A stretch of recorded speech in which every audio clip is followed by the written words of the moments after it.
G'day, this is Captainoob, and this is a Furious Laser Gun. Now, this weapon hasn't really changed a lot from its Fallout 4 counterpart, other than it looks a whole lot cleaner. Some of the customization is a little bit different, but it's basically the same weapon you know and love from Fallout 4. So starting off at 37 damage, we've got an automatic barrel on this, so that'll give us the ability to increase our damage, obviously, with Commando. So we'll go ahead and chuck on some Commando perks. Now, I was tossing up between having Bloody Mess and Four-Leaf Clover, but I feel like having that extra little bit of damage is going to help us out, because even with all of those perks, this thing is only sitting on 68 damage. Comparing that to the Furious Handmade Rifle that I have here, this one does 92 damage, and also it has a suppressor, so we'll be able to use this with stealth properly. But this thing is a loud and proud weapon, so we're going to have to alter the build quite a little bit. So instead of having points in Mr. Sandman, I've just gone ahead and chucked one more in Sneak. I usually have two, and one more in Action Girl for a little bit more AP regeneration rates. As far as customization goes, it's a little bit limited. None of the capacitors actually increase your damage output. I guess the gamma wave ones do indirectly, but that's only a tiny little bit of fire damage on top of it. There's no hardened receiver equivalent like this. I think it'd be called the maximized capacitor on this, so that's unfortunate, unless I haven't unlocked it yet. But I've scrapped a ton of these things, and this is basically what I got. I haven't got a new attachment for these laser guns in ages, so Vicious Capacitor, better hipfire accuracy, and more critical shot damage, so crit spamming and VATS is going to be a little bit better. Stabilized auto barrel and stock, that'll help us control the recoil, and there's basically no recoil on this, which is actually kind of useful. Normally I'd go for aligned, but there's no aligned barrel of the automatic variety. I don't know if I have unlocked that yet, but I think stabilized is just fine. And just a reflex sight for using this thing in VATS a little bit better. That'll make it a little bit better on the AP usage per shot, which this thing does have a rate of fire of 91, which is a lot more than you'd get out of your handmade rifle. That one sits at 75, so it'll have a little bit more in the DPS side, but a little bit less in terms of damage per bullet sort of ratio going on. We've also got a beam focuser, which increases your range a tiny bit, but also increases accuracy and better hipfire, interestingly. Yeah, this whole muzzle slot really kind of changed. You've also, this one was like your recoil compensating lens. This one will just give you superior hipfire instead. So these things have been a little bit changed. You've also got a beam splitter on here, which surely there's got to be more than this. But anyways, this one only fires 4 additional beams, rather. I think it was 7 back in Fallout 4. But still, if you've got explosive with this, not that it really works well with laser guns, you could probably make some good use out of this.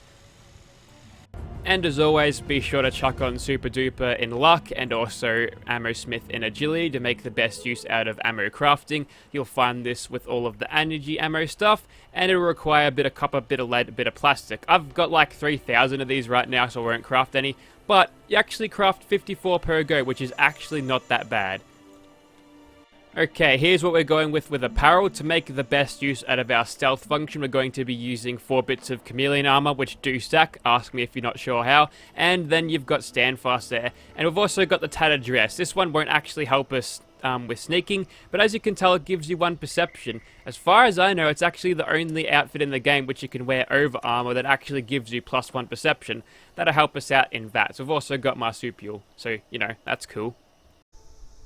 Alrighty, so here we are outside of Crevasse Dam. We'll just use these super mutants that have spawned here as a little bit of a warm-up so we can get a feel for this thing. And that's what it looks like. It's basically the same thing. You'll notice the ammo capacity is only at 21 with this current barrel and capacitor combination, which isn't, it's not great for an automatic weapon. You kind of want as much as you can get so you can keep dealing that damage, but we'll see how we go regardless of that. And there's one there. He's only a skirmisher. Should be easy prey. We'll just get 2 cheeky sneak attack crits on him, because you can pop them when in caution. That's important. And then we can keep going. So far we haven't been detected in broad daylight, so my sneak perks and as well as my chameleon armor is doing some good work right now. Someone's just hit the... Yep, someone hit the tin cans. He was nowhere near at that time. Oh wait, maybe there might be a guy in there. Nope. So far so good, haven't quite been detected yet. These have been quite low level dudes though, so I'll be sure to test it out on some higher level people, but so far against low level guys, this thing is actually working pretty well. There's a butcher. He's dead now. Got an easy couple of shots in on his head, because this thing's hip fire is really good, especially with ground pounder. So there's not really much reason to use this thing when aiming down sights, I suppose, because the recoil animation there, it's a kind of bit annoying. So it's much easier just to maintain your aim with that little crosshair on the screen. So yeah, there you go. I think we're done with this place. Not quite. Well, we managed to get sneak attack crits on that guy anyway because we went back into caution thanks to Escape Artist and all the other related stealth perks, so not too bad. I've missed 2 apparently. That's okay. We'll chase him up. I think it was just a rad roach. Alrighty, White Springs ghouls, let's go. Well, looks like we might have the spawns happening. Yes, we do. There's a gangrenous guy, and immediately in danger this time. Looks like they're a little bit more perceptive than super mutants, which doesn't make a lot of sense since their brains are all rotted out. So I think all we'll have to do here is hopefully get onto... We might have to rely on sneak attack criticals, but that might be hard. So I think we'll just have to rely on using my superior mutation abilities by jumping around to where they can't get me. And at the same time, I'll be relying on adrenaline just to get a little bit of extra damage. Keeping out of the ghoul's reach is a good idea. I'm stuck. And I've got AIDS. Great. Okay, well, that's fine. I'll just shoot this guy up here. They can't get me up here, can they? Nope, they can't. So that's the ghoul horde that I'm faced with right now. And we should be at adrenaline plus 60% at this point. So we should be doing some better damage. A couple of legendaries running at me right now. But yeah, without those sneak attack criticals in a ghoul horde, I don't think you can really rely on a laser rifle. See, a furious weapon is kind of good against a big bad enemy, but when there's heaps of dudes running around and you don't have really damage output to stop them before they can get to you and deal a little bit of damage, then you're in kind of a little bit of trouble. At least these ash piles will remain here even after I'm gone, as a reminder to these ghouls what happens when you mess with a very, very angry laser rifle. Still, we're getting through them kind of fast, I guess. I know how to cure diseases now, so I don't have to stick with this, which is nice. Anyway, we'll keep on killing these guys, hit them with more crit spams, or actually, we're at action points. And there's a surprise Radstag. You're not welcome here. Go away, Radstag. I'll kill your girlfriend too. I'll kill your doe. There we go. And are we done? A couple more dudes coming up. Since this thing is a very loud weapon, all of the ghouls were drawn in pretty much at once, so I had basically no control over how many ghouls I encountered except for getting out of whack with my chameleon, no, not chameleon mutation, marsupial mutation. Regardless of that, we're almost done here, which is good. Haven't taken too many hits. Also, I haven't been playing super careful either, but I kind of want to kill these guys nice and fast, so just pop a stim pack to make sure I don't friggin' die. And back into caution once more. See, when you get the crit spams happening, this thing really deals a lot of damage, but other than that, it's really kind of hard. You're kind of relying on crits, which is okay sometimes because generally energy weapons are quite good. With VATS, that's one of their sort of gimmicks about them. They're good in VATS and also are very light, but other than that, it's not really dealing enough damage to me to actually want to bring this. I'd rather have a 2-shot Tesla rifle. That definitely did a lot better job, even though that had a lower ammo capacity and was also had a lower range. So yeah, I think we're done in here. After I kill this ghoul, of course. So, yep, definitely not a good crowd control weapon. If you've happened to land yourself with an explosives version of these, sure, it won't get all those ballistic demolitions expert bonuses, but you might actually have a better time killing all of these ghouls here. At least it looks cool, right? Alrighty, knowing this thing excels at its crit damage, I've got some Steeped Thistle tea, which will increase it by 20%, and the Furious effect should help us out a little bit against giant swan dude here. Not as effective as I thought, but we are getting sneak attack critical, so there's not a lot more we can do other than like taking chems right now to increase our damage output. But we still got him with like under 60 fusion cells, I guess, so yeah, I guess it's not too bad. Alrighty, time to take on the crabby dudes, and hopefully I can do this before my laser gun breaks. Yeah, it seems that laser weapons, or just energy weapons in general, are just not very durable at all, which is kind of odd, because it's not like there's a bunch of force that the projectiles are putting against the weapon to actually make it or degrade faster. It's only producing light beams. How bad could it be? Regardless of that, we'll just get started on killing these ghouls around here. Pretty sure we are definitely in danger now.